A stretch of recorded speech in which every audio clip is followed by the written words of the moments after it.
So, good evening. My name is Charlene Griffin.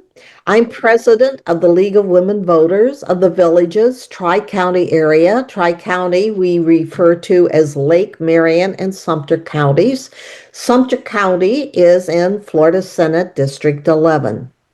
So, on behalf of the Tri-County League and the Citrus League, we would like to welcome you all to this forum. Thank you for showing up.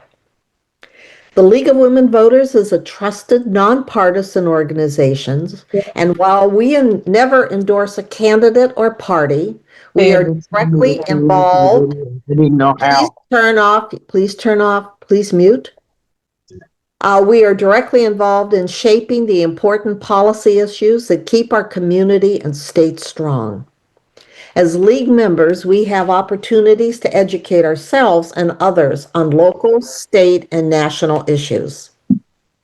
The League wants everyone to vote, so we actively encourage participation at the polls through voter registration and educational efforts such as this forum and our online voter guide, which we host on Vote 411 during the regular election season.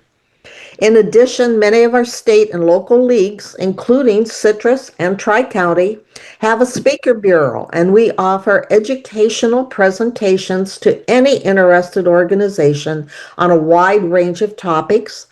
I encourage you to go visit our websites and learn what is available. Now, the League is happy to present this forum so voters in the Florida that are within the Florida Senate District 11 district can learn more about their candidates. The meeting is being recorded and will be available both on YouTube and our League websites within a couple of days. And to the candidates, I want you to know we greatly appreciate your willingness to participate in this forum. The election date itself is Tuesday, December 9th. Early voting is beginning the end of November, November 29th. That's a Saturday, and it's going to end on December 6th. You can all check with your county supervisor of elections for details, including which polling places are open. Now, Vicki Zolia, the first president of Citrus County, is going to serve as the moderator and timer for this forum.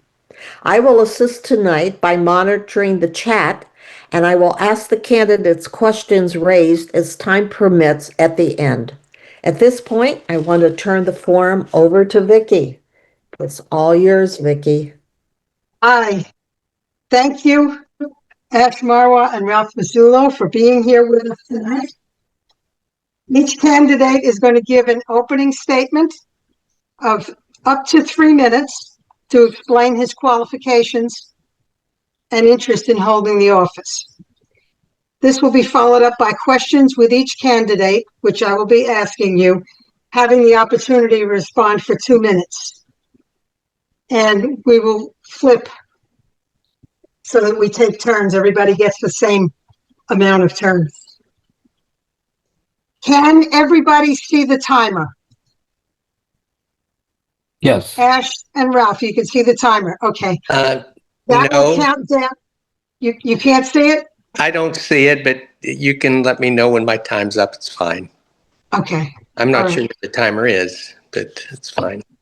It might be different on the phone. Everybody else can see it here. I'll try to share it fine. again.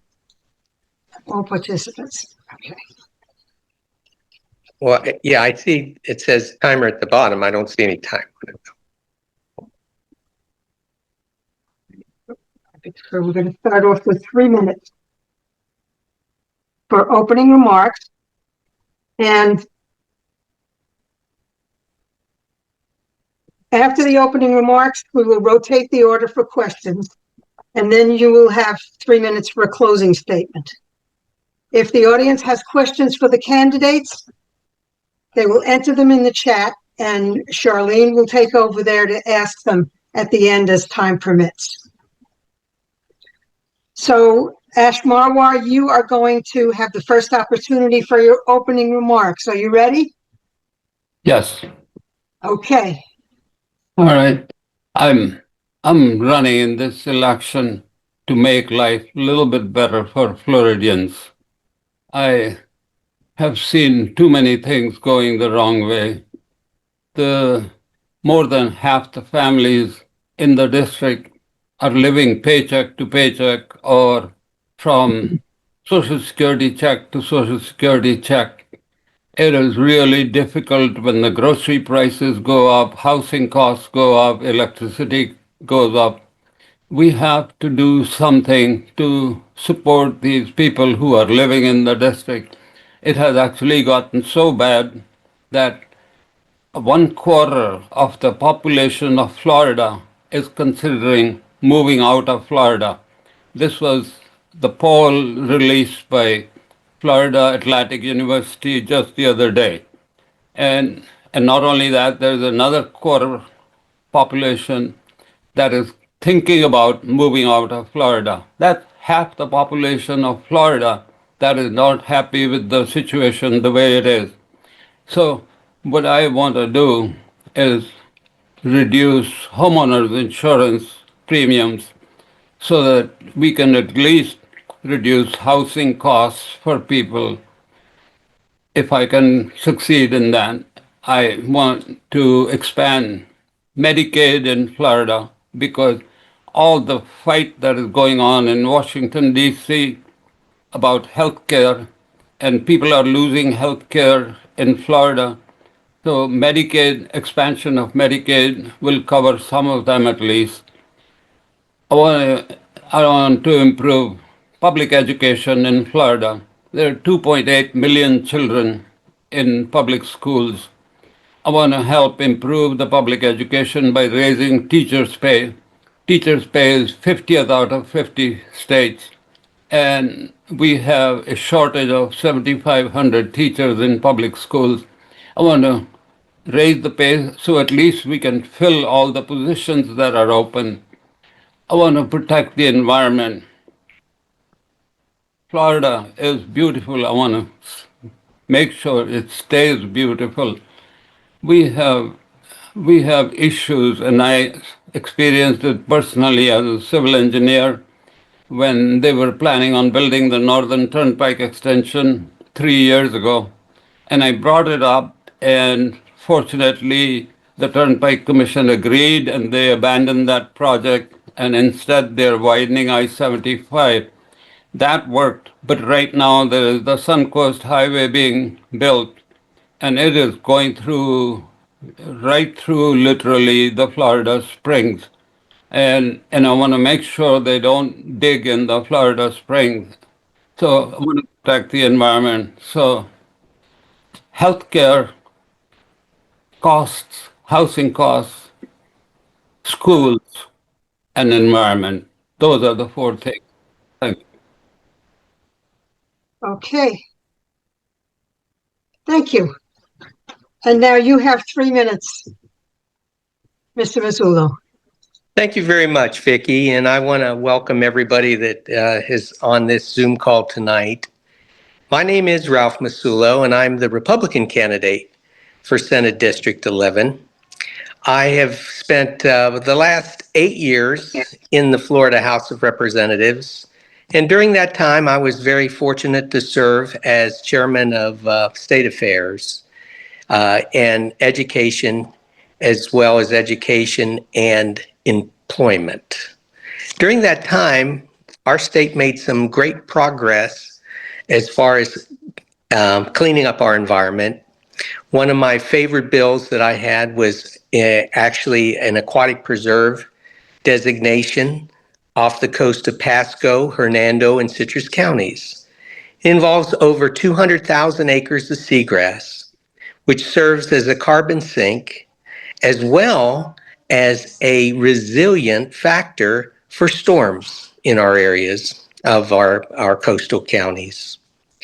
We also did a good bit establishing the wildlife corridor during that time under my leadership, as well as put in place the Rural Lands Program, where we put land under conservation that can be used for agricultural purposes but cannot be developed.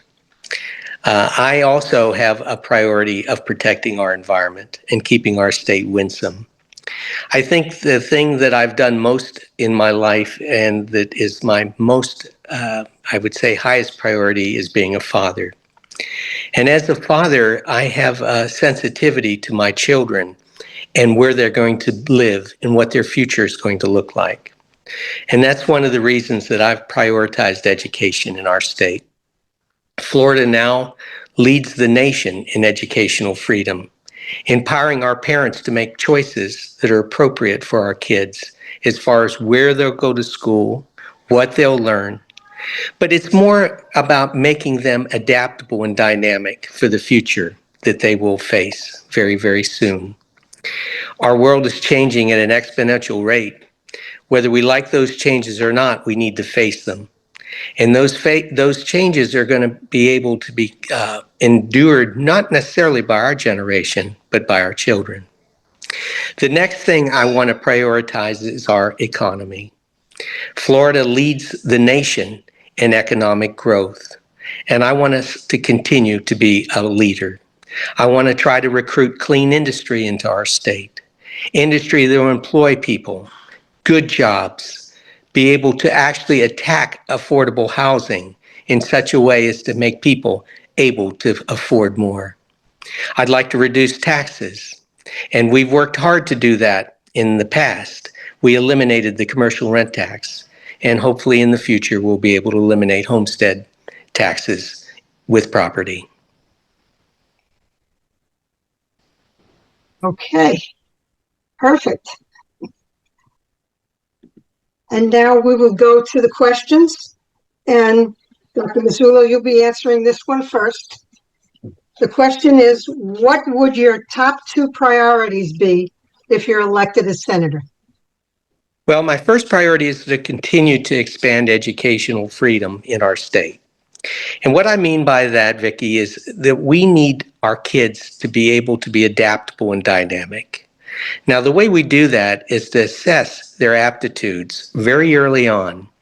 And I think they need to be done in middle school. And, you know, not everybody is ready for a 4-year college degree. Some people would do just as fine working in the trades. And I'd like to be able to present those opportunities for them.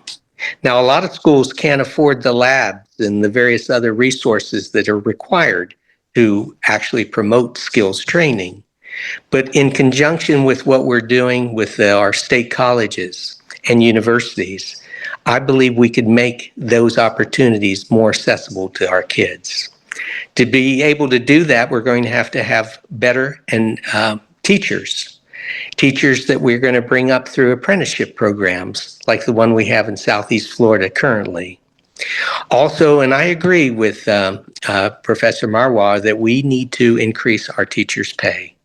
And even though we're almost last on the list, when you look at the actual take home, we basically rank almost in the middle, plus or minus $163 a month.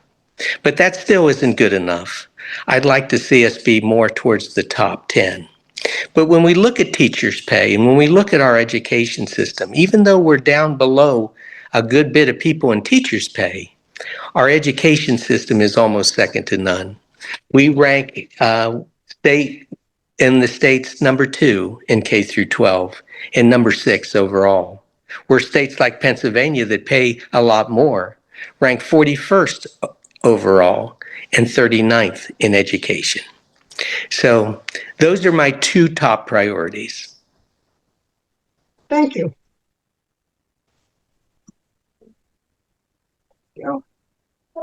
And Mr. Marwah, you have 2 minutes for that same question. My first priority would be to lower homeowners insurance premiums.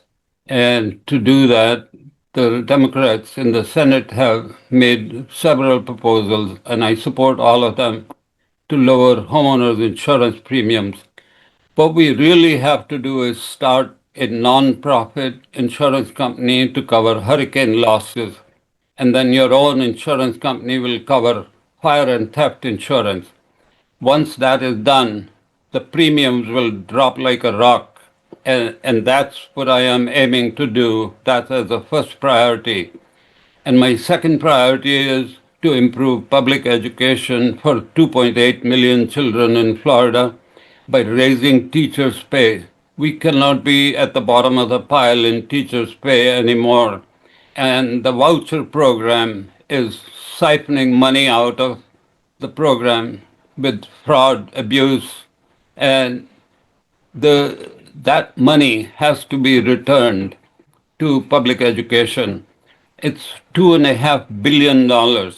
That is enough to give teachers a $15,000 raise, because what is happening right now is qualified teachers are leaving Florida, crossing state line and going to work in Georgia or other states. And we have to stem that loss of teachers. We have shortage of 7,500 teachers in public schools right now. All we are doing is hiring permanent subs who get $10 to $12 an hour, and they are just babysitters, or we have teachers in training instead of teachers. And that's happening in Sumter County. It was in the newspaper. And we have to stop that. We have to bring qualified teachers with decent pay. Thank you. You.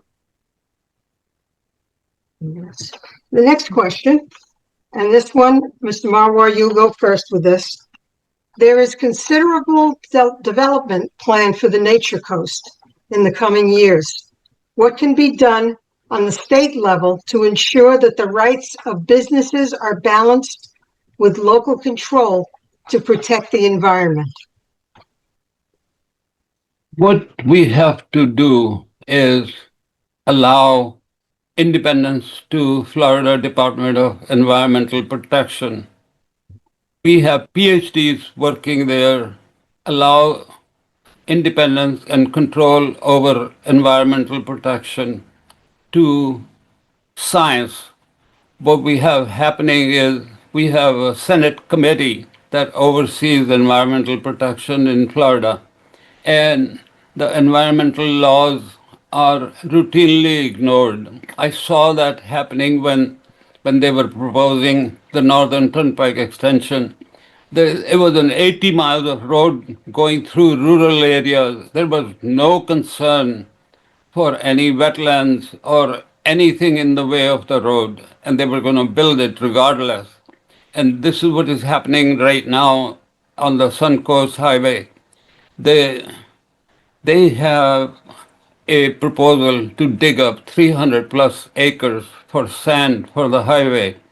And just last week, the highway department, their dozer got stuck in the water digging up for the Suncoast Highway.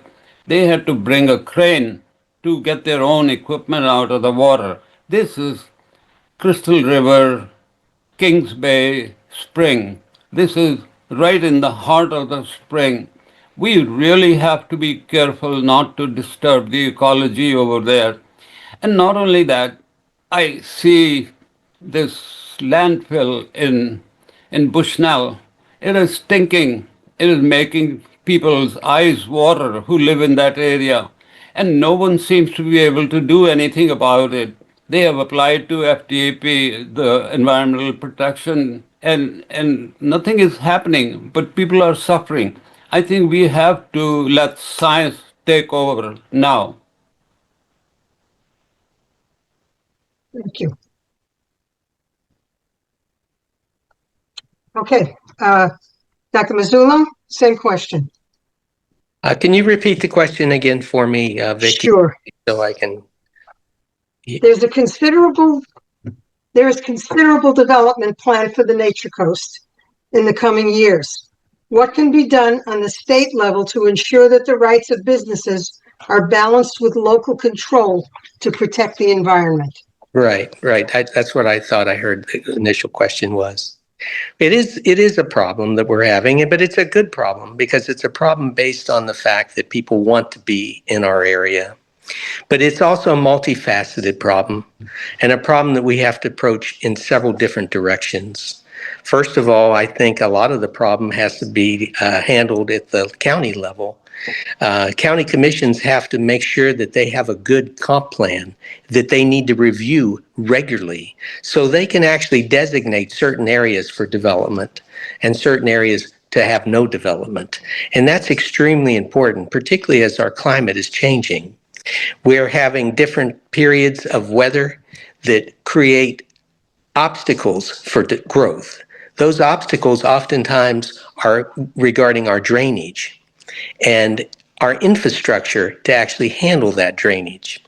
We have a system of BMAPs that actually look at the entire state and how drainage comes through our state. Through pervious, which is land that actually is allowed to drain, and impervious, which is land that we've paved over. It's important that we have a balance in that so our ecology is maintained. And I also agree with Professor Marwah in the fact that we need to make sure that we're not polluting as we grow. But that's something that I think we've done a very good job of, not perfectly, but a good job in the past. What the state has done is continue to invest in water and water management, which is extremely important. We've put in the last 10 years over $10 billion in actually looking at drainage in our state. We've also put millions in our particular community in Senate District 11, cleaning up our rivers and streams, opening up the vents in our first and second magnitude springs, and making sure that the bottom of our rivers are clean and the seagrass is allowed to grow to foster that ecology. All those things are extremely important as we continue to move our state forward. And as far as access and highways, I think they're vital to growth. They're not just vital to getting people here. They're vital as routes to get people out in cases of an emergency. And myself, I'm sorry. That's 2 minutes. Oh, okay. I didn't see the timer, but thank you. Okay, and you're up first for the next question. All right. Florida is considering redrawing their congressional maps ahead of the 2026 elections. What is your opinion and its justification on this issue? Well, the justification that they're using that I may or may not agree with, because I haven't looked at all the details, is the fact that our state is growing. And as our population grows, I think it needs to be represented without any gerrymongering accurately. And I think that's what I know has been a priority of our governor. It was a priority of his in 2020. I think it will be a priority of his this coming year. I'm not sure what the Senate maps and the congressional maps and the House maps are going to look like. But I do believe that the people in our state deserve to be adequately represented based on population. I also personally don't believe that we should use race as a means to justify particular areas. I'm one that believes that we should be blind to race, blind to creed, blind to sex in everything that we do, particularly in looking at a population. I do, however, believe that we should have population representation that deals with U.S. citizens and not necessarily count those individuals that may be here illegally. So I'm shorter in that answer. I'll yield the rest of my time. Okay. Mr. Marwah, do you want me to repeat that, the question? This is just a political game going on. The governor has the power, the Republicans have the majority, and the redistricting is done every 10 years. It was done in 22. There is no need to do it 3 years later. There is no need to go through the expense. The Florida state budget is in the red already for next year. There is no need to waste this money for redistricting, and it is just a political game right now to gain power in the next election, and also it will really ruin decades of progress in civil rights. And that is a shame what is happening in Florida. We have to progress together. We have done the redistricting, and we should honor it. We should honor the rule of law that we agreed to, that it will be done every 10 years. And I'm not sure why this game is being played at this point. Thank you. Okay, thank you. And you get the next question first. Homeowners insurance rates are skyrocketing in Florida. What would you do to relieve homeowners faced with higher rates? As to me first, Yes. the homeowners insurance has to be really addressed in two parts. One, the laws passed in 22 in Florida. There were two insurance laws passed in Florida, and they have given extremely high power to insurance companies, and they have taken away the powers of the homeowners. That's why the homeowners are complaining about insurance, and that's why I think 1/4 of the population is ready to move out of Florida. The rates keep going up, and not only that, if you file a claim, there is a good chance the claim will not get paid. The current Castle Key insurance, for example, they're paying half the claims. They're not paying the claims. The insurance companies are raking it in. In the meantime, I saw Slide Insurance, their CEO and COO, they took in a paycheck of $50 million last year. We cannot have this. So we have to address those laws in 22. And secondly, we have to start a nonprofit, a true nonprofit insurance company to cover hurricane losses only for everyone in Florida. And this has been investigated. This has been proposed in the legislature 15 years ago. So it's nothing new, and it can be done. And your own insurance company then covers theft and fire insurance only. And that will make the premiums drop like a rock. And I think we absolutely need to do something to help people lower housing costs, and also by inference the rental costs. A lot of people are renting, and the rents can come down too. Thank you. Okay. Dr. Masullo? Thank you. Yes, the insurance problem is a problem in our state, and I would agree that there's many things that we need to do to try to remedy it. The biggest thing that I think that we have done is basically removed the largest cost driver for insurance, and that's liability. When you look at claims that are paid, let's say you have a claim for a roof that may cost $10,000. The actual cost of that claim can be 2 to 3 times that $10,000 because of the liability that's involved. In 2022 and 23, the legislature made steps to limit those liabilities. We've reduced assignment of benefits and eliminated one-way attorney fees. We've also set up standards for Citizens, which is the state-operated nonprofit insurance company, to be able to put more people on what I would say private payer type insurance, which I think is helping get more companies into our state. In a capitalist society, we do well when we have competition. One of the biggest things we can do is continue to pray for better weather, because actuarial tables in our state, we're a peninsula. We're surrounded by water on 3 sides. And we are in an area of a lot of tropical type weather. It's created billions and billions and billions of dollars of damages. This year, thank God, and I'm just praying that we make it through the next few weeks. We haven't seen any hurricanes. But what we have seen is the rate of increase go down on insurance. And I think that in time, we'll actually see a turnaround. Thank you. And you get the next question first. Governor DeSantis is proposing reducing or eliminating tax on homesteaded property. Do you agree or disagree with doing this, and why?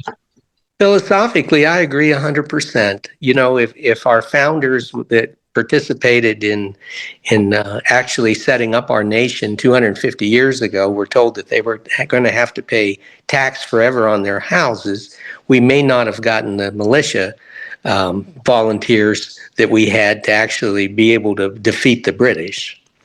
Property tax is a horrible cost to homeowners.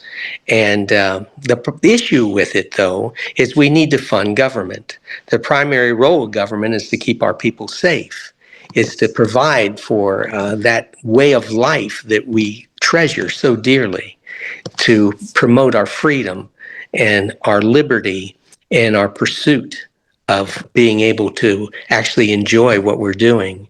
And to do that, it costs money. Now, I think we can look at it in two different ways. We can look at it as being able to save money that government tends to waste through the bureaucracy, and that's one thing that we are doing. And the person that we're both running to replace is doing a good job, CFO Blaise Ngolia, in identifying waste in government. But another thing we can do is to try to be more efficient and effective in how we spend our money. And I think that's very important. We might have to transfer some taxes. We might have to increase our tourist development tax. We get 150 million tourists to our state each and every year. There's 23 million of us citizens. If we could just slowly reduce that tax on property, I think people would have more money to spend and hopefully have better lives. Thank you. Mr. Marwah? This is just another game by the governor. The property taxes are imposed by counties, and he wants to bring in a preemptive law from the state to take away the authority of the county. This is just one more preemptive law that is being proposed, but it's not going anywhere. It's really not a serious proposal right now, because the House Republicans came up with 7 ways to do it, and the governor called it a political game. So right now, the Republicans in the House and the Republican governor cannot agree on what to do. So until they can figure out how to do it, then nothing is going to get done. And I firmly believe nothing should be done, because the counties impose the tax. If you don't like your county tax, you can change your county commissioners. You get a chance to elect new county commissioners every election cycle. And so if you don't like the tax, you can attend budget hearings in your own county with the county commissioners and tell them what is wrong with the budget and help fix it yourself. This can be done locally. You don't need the help of Tallahassee to do anything like this. This is just another game by the governor. It's another slogan, because he's going to run for president in 2028. And this slogan is not going anywhere. And I'm telling you right now, and you can quote me 3 years from now, that this proposal is not going anywhere. There is no way that the governor can cut property taxes and not have layoffs of police officers and first responders and firefighters. Thank you. Okay. And you get the next question first. What are your opinions on immigration, and what do you think the legislature should do in the future?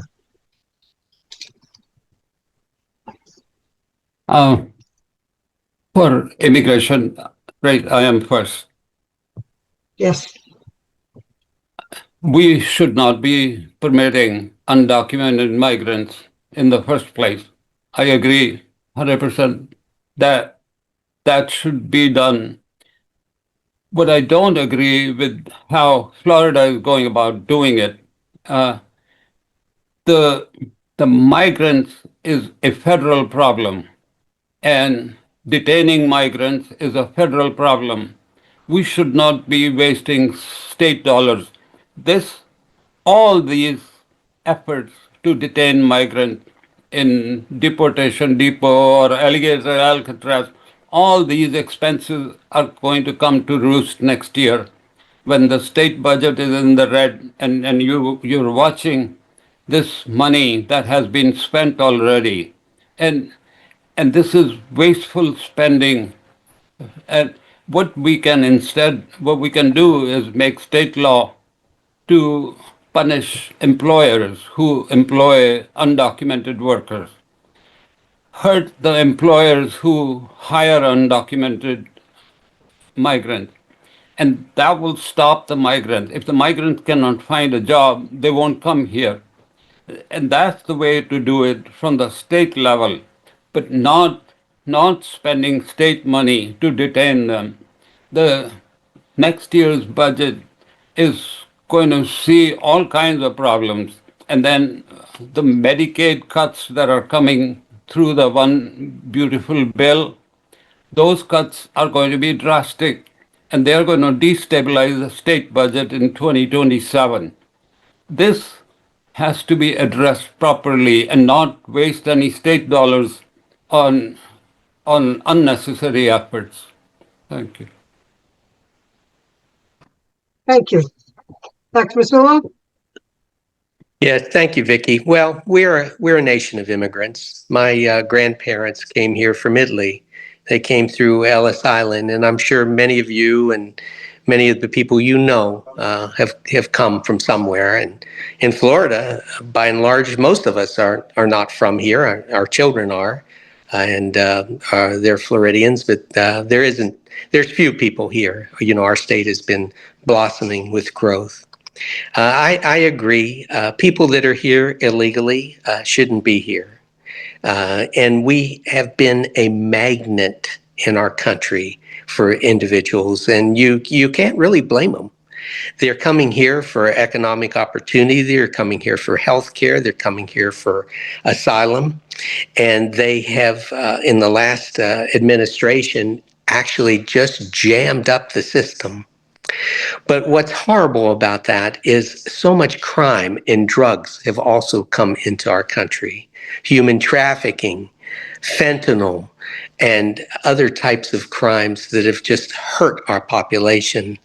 There's story after story after story of Americans that were killed by illegal aliens that actually should not have been here, and actually were actually arrested several times but never deported.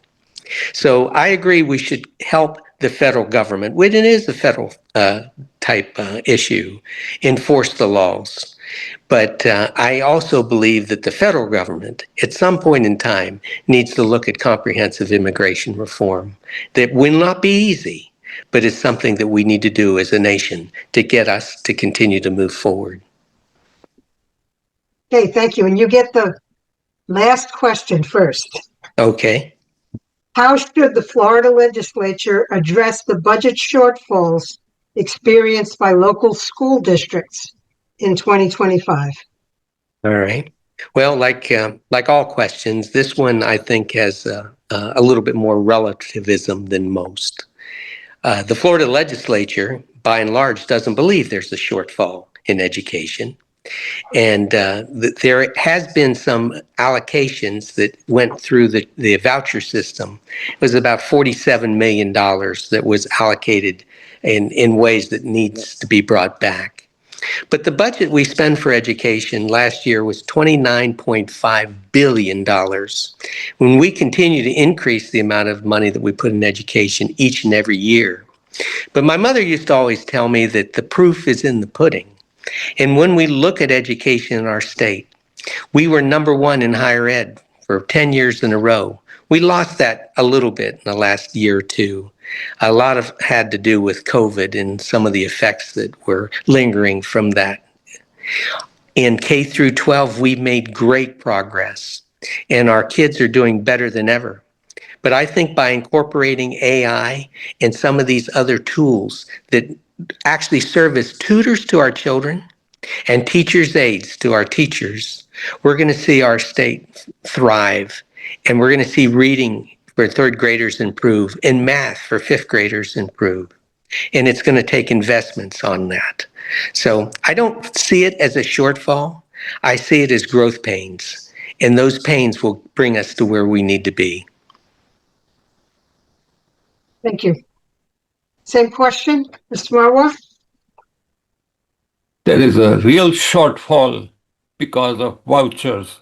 Vouchers are full of fraud, abuse. There are 250,000 students in private schools, and I don't mean charter schools, in private schools who are getting vouchers. And that is a $2.5 billion drain on public education because the money for vouchers and public education comes out of the same pot. And that has to stop. In fact, I would suggest we should pause the voucher program right now and find out what is going on. Because here is what happened. Last year, in October, they counted the students for the funding, for education funding. And they found out that 30,000 in public schools are getting vouchers also. That was a $250 million mix-up. Then they did the counting in February 2025, this year in February, and the results must have been absurd because we still don't know what they found. State of Florida has not made that report public still. Till this date, we don't know what happened. The whole system is fraught with waste, fraud, and abuse, and we have to stop that. And that money can come back to public schools, raise teachers' pay, and at least we can fill 7,500 positions for qualified teachers in public schools, improve public education for 2.8 million children in Florida, and not waste on what is going on today with this voucher program under the HB1, which actually Mr. Masullo, he promoted it, he championed it, and that has been the bottom line cause of the trouble of funding for public schools. Thank you. And now we're going to shift to the questions that were entered into the chat, and I'm going to turn this over to Charlene. If multiple versions of the same questions were posted, she'll consolidate them into a single question. And the time for the questions will be the same 2 minutes that you had for these other questions. Charlene? Can you hear me? Loud and clear. Hey, well, we have quite a few questions. Vicki, I'm going to put it on you to tell me when we should stop the last question so the candidates have time to do their closing remarks. Okay. If you would, thank you. The first question is the first one entered into the chat, and it's for both candidates. I will start with Mr. Marwah, and the question is, in 2025, the Florida legislature passed Senate Bill 180, which restricted the laws and regulations that local officials could make to protect their environment.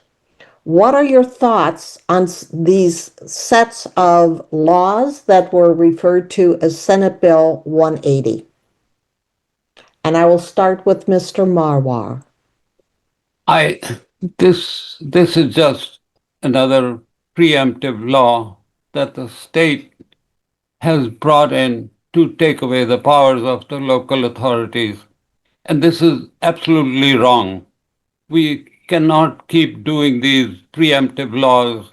There was another preemptive law which determined how much impact fee can be imposed on the developers. And this latest proposal to have property taxes cut by the state when the county imposes those property taxes. This is just in line with the same thinking that they can keep on making preemptive laws, take away the powers of local authority, and somehow manage it through Tallahassee. And I can tell you this, that one size fits all never works, and it will not work. So this 180 has to be withdrawn and terminated. Thank you. Dr. Masullo, would you like me to repeat the question? No, I have it, Charlotte. Thank you. Okay, thank you. Charlene, I'm sorry. Yes, Either way. well, oftentimes even the best laws need to be massaged and adjusted from time to time. The purpose of that bill was to get people back on their feet after a natural disaster, to keep them from having to have issues and being able to get in their homes quicker. And a lot of the policies in that bill are very, very good, but it did misjudge several things. And I believe the legislature this year is going to go back and adjust those things to make sure that those local authorities have rights to be able to do what they need to do on development. But I do believe that there's so much good in that bill. And then when you look at it, as it is with most of the bills, it's not a one size fits all. It is a many different little points that help the people. They help the people. And that's what government is supposed to do. Thank you, Dr. Masullo. Not that I want to pick on you, but the next question is directed to you. And from there on, they're directed to both candidates. This question came from an audience member that was out at your website, and he would like examples to clarify a statement that he said is on your website, that Florida has become a target of out-of-state radicals that want to dictate how Florida residents live. In other words, what Florida residents can and cannot do. Would you please comment on that question? Well, we are a target. We're a target for a lot of different political action groups. We're a target for a lot of special interest groups because the world looks at Florida. We're a leader in so many different things, and a leader in our country and a leader in the world. And a lot of that's come about in the last really almost 16 years with Governor Scott and now Governor DeSantis. So those groups spend a lot of money. They spend a lot of money in trying to influence our media. They spend a lot of money trying to impose certain, I would say, without being specific, certain changes to our lifestyle. And I think that we need to be aware of that. And we're not unique in that people are trying to influence us. It happens all over our country today. But I think as Americans, we need to make sure that we know who we are. And I think that's why we teach civics in Florida. We're one of the few states in the country, one of 7, that actually requires civics to be taught. So Americans know, Floridians know, that they're in control of their destiny, and they shouldn't allow other people to try to tell them what they need to do. Okay, thank you, Dr. Masullo. Now I'm going to ask first Mr. Marwah this following question. This question is regarding mid-decade redistricting. The Florida Constitution, as person cited the Article 3, Section 16 through 20 states, the legislature at its regular session in the second year following each decennial census by joint resolution shall apportion the state. So the decennial census was in 2020 and the maps were drawn in 2022. The question is, please address this. You, Mr. Marwah. There is no need to do this census right now. That is the bottom line. It's silly, but you got the governors power hungry. They want to create 2 more districts where the Republicans can win. The Republicans have controlled the state for the last 30 years. And what we are seeing today is the result of that control and all the rules that have been made and passed by the Republicans over the past 30 years. That is what we are seeing, just like in that Bill 180 and the developers are now turning around and saying they're going to sue the city or the county if they don't let them do rampant development wherever they want. It's just an ongoing onslaught on people basically, and it's just the billionaires game going on, and the result is people are frustrated, and people are considering leaving Florida. One-fourth of the people are considering leaving Florida. Considering, that means they are planning. They're thinking about where they are going. And there is another one-fourth who are thinking about it. And this is a poll by the Florida Atlantic University. Look at the poll, and the people who were doing the poll, they even noted that this was a very striking thing that they found in the polls. We have to change all this. We have to take care of people first. And that's the way to do things. And that's how I want to do it. Thank you. Thank you. Dr. Masullo, the same question, asking about to comment on the specific laws in Article 3 of the Florida Constitution about when the redistricting should be done. Yeah, that actually did happen. And we had the census in 2020. And then we basically went over the districts in 2022. We answered a good bit of that question in your question number 3. The governor and the legislature, though, does have statutory authority to be able to redistrict at any time based on marked changes in population. And so I think that's what they're considering now. I'm not sure it's going to happen.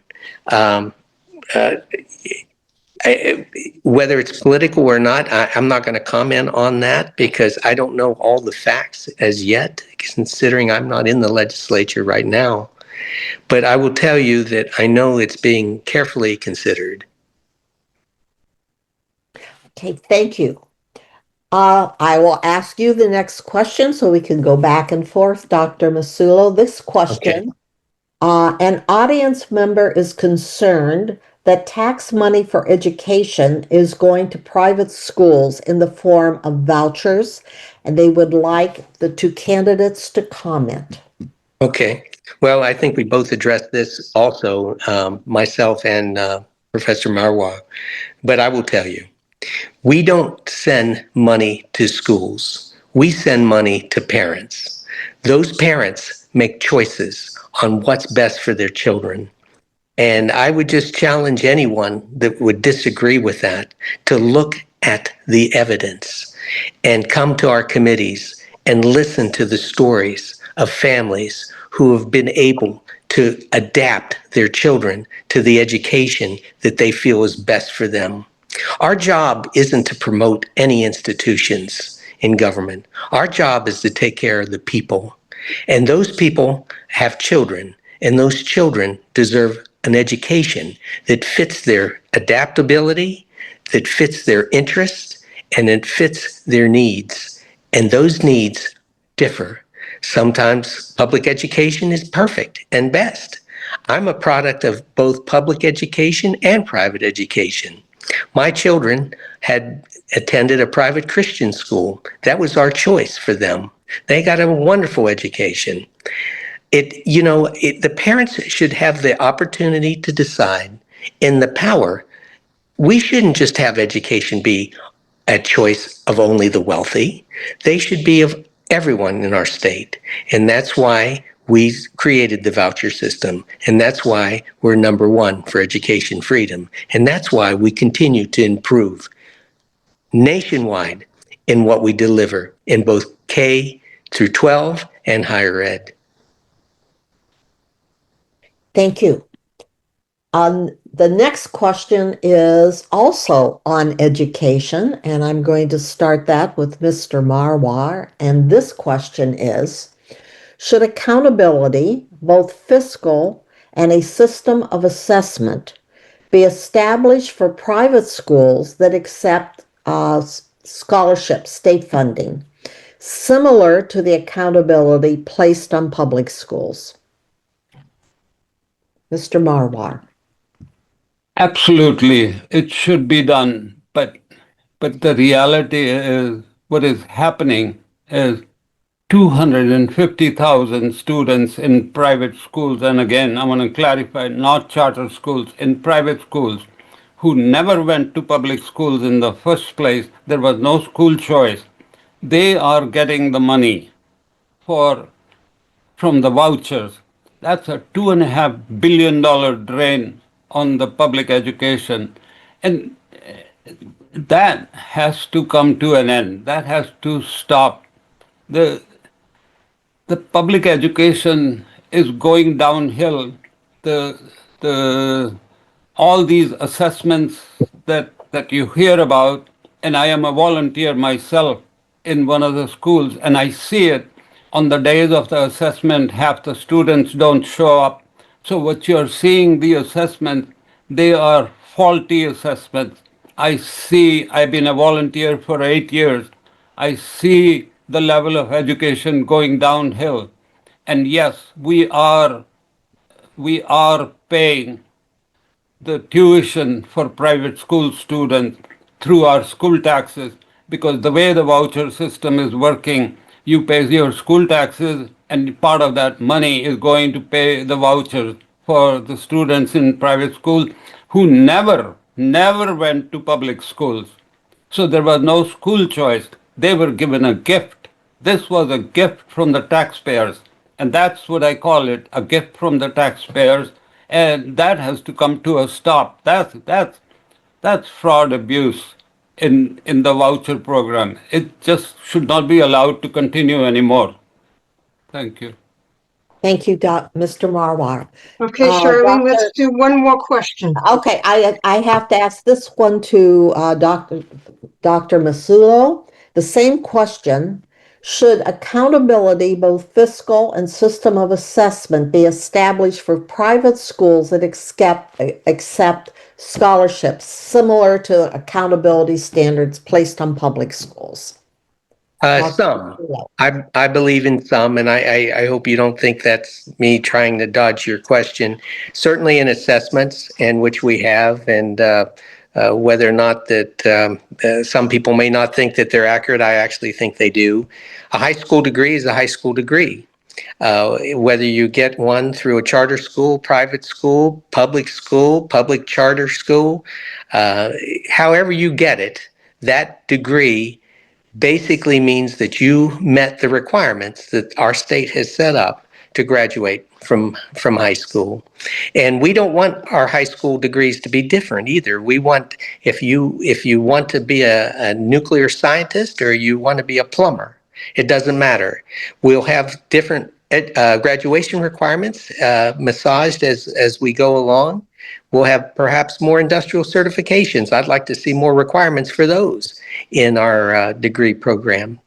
But in any case, they should be assessed evenly. Fiscal is a different story. And that has a lot to do with building codes and various other things that are different. But I will say this, those people that are going to those private schools, they are also taxpayers, aren't they?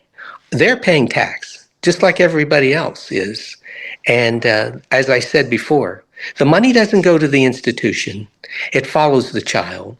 And it's up to the parent to decide what's best for them. Okay, there's one question that had come in before you called time, Vicki, and I see we have 14 minutes, and it's only for Dr. Masullo. It's a clarification, so if it's okay, I'll ask that and then go to their closing statements. Dr. Masullo, there was one follow-up question on the mid-decade redistricting. When you said that the state has discretion to do redistricting between census years, and the question was, where does it say that the state has that discretion? I'm not phrasing that too well, but anyway, I can't quote the statute for you, but I can tell you that the governor can look at the population and the areas of the population and decide through the legislature if they will have a redistricting. It's happened in other states, and it can easily happen in our state. Okay, thank you. At this time then, because we are almost out of the time, gentlemen, it's time for your 3 minutes for your closing remark. And since Mr. Marwah gave the first statement during the opening, we're going to turn once again to Dr. Masullo for your closing statement. You have 3 minutes, Dr. Masullo. Thank you, Charlene. Well, first of all, I want to say that I appreciate the time that you all have put forth in allowing people to get to know both the candidates and the issues. It's vital in our country that we are informed as citizens. And I think when we look at that information, we'll see between the Democrat Party and the Republican Party, there's a difference, and that difference is mainly in philosophy. The Republican conservative philosophy, I personally believe, best fits what our founders set our country up as a constitutional republic, where we elect individuals that represent the people. They don't necessarily control the people. They don't try to create entities that actually run people's lives and tell them what to do and how to think. But they enable those individuals that they serve to actually create a better union, a better country, a better state, a better Senate district. And that's the kind of representative, that's the kind of senator I want to be for the people of Senate District 11. I want them to know that they can trust me, that I have empathy towards their needs, that I have an ear to their concerns. And I will continue to fight for them, for their freedom, for their liberty, and for their way of life to be promoted and to be protected with every ounce of the energy that I have, because I'm motivated to do that as a public servant. That's a difference in philosophy. Government isn't the answer to our problems. Actually, government oftentimes is the problem that we need to answer. And what we need to do is not have more laws, but to look at the laws that we have and try to get rid of the ones we don't need and massage the ones that we do that aren't working for us, so we have better laws and more freedom in our country. And that has to deal with our education, that has to deal with our economy, and that has to do with our environment. The Republican legislature and the Republican governors in the last 16 years have changed the complexion of Florida and made it one of the most winsome, economically beneficial, and best educated states in our country. And I want to continue that in the Florida Senate. I ask you humbly for your vote, and I ask you more so for your concern. On December 9th, please vote Ralph Masullo for State Senate. Thank you, Dr. Masullo. Mr. Marwah, we will turn to you now for your closing statement. Thank you. And thank you for arranging this forum. I have been a volunteer all my life. I have done volunteer work as a soccer coach, as planning commission, city commission, as a volunteer teacher, tax preparer, treasurer. And I am looking at this job as continuation of my volunteer work. I am interested in issues that put food on the table. That's the bottom line. The bottom line is, how can we make life better for all Floridians? I want to lower homeowners insurance premiums as the number one issue. I want to raise teachers' salaries in public schools. That's the second issue. I want to improve health care for people. The premiums for people are doubling. People who are on ACA, their premiums are doubling unless the Congress will do something.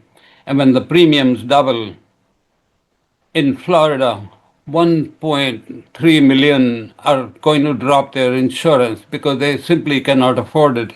And I bet those are the people who are looking for ways to get out of Florida. Those are the issues. So, and I want to expand Medicaid so some of those people can still be covered for health care. And then I want to protect the environment. The Florida is beautiful. Let's keep it beautiful. Let's not dig up 300 plus acres in Crystal River, Kings Bay, Spring area and make a man-made lake and ruin a perfectly pristine Florida spring. Those are the things that are important. You know, we we have to help the scallops grow. That's what we need. We have to protect the environment. It's not all development. That's why I fought against the Northern Turnpike extension, and that was stopped. I also fought against the wastewater treatment in Lake Pennsauken last year, and that was stopped. There are so many things, and these are all Republicans. No matter what anybody says, the Republicans have been making laws in Florida for the last 30 years. What you are seeing today is the result, the end result of what the Republicans have done all these years, and we have to change direction. Thank you. Thank you. I will turn this back over to Vicki now. Wow. This was great. I want to thank both of our candidates for participating in this forum. We appreciate your time and your effort in being a candidate. Absolutely. I want to thank you for planning this. We're so happy to have been able to team with the villages Tri-County. This is recorded, and tomorrow morning I will get it on YouTube, send out, I see. What did I see? Something, a heart or something. I will send it out. It'll be on your hearts. Isn't that sweet? Can you see them, Zoe? Yeah. So to our audience, please tell your friends, families, and colleagues that they still have a chance to learn about the candidates by watching the recorded forum. Thank you for being an informed voter. Remember to vote in the December 9th election. Recordings of this event, whether they be in person or on a computer screen, may not be used without the express written approval of the League. The League will only allow audio-video of this event to be broadcast in its entirety, except by the media reporting on the event. What a wonderful evening. Thank you, everybody, and good night. Thank Good you night. all. Thank you. Thank you Good to night. both candidates. Thank you. Bye. Thank Good night. you. Good night. Bye-bye. Good night. Night. Good night.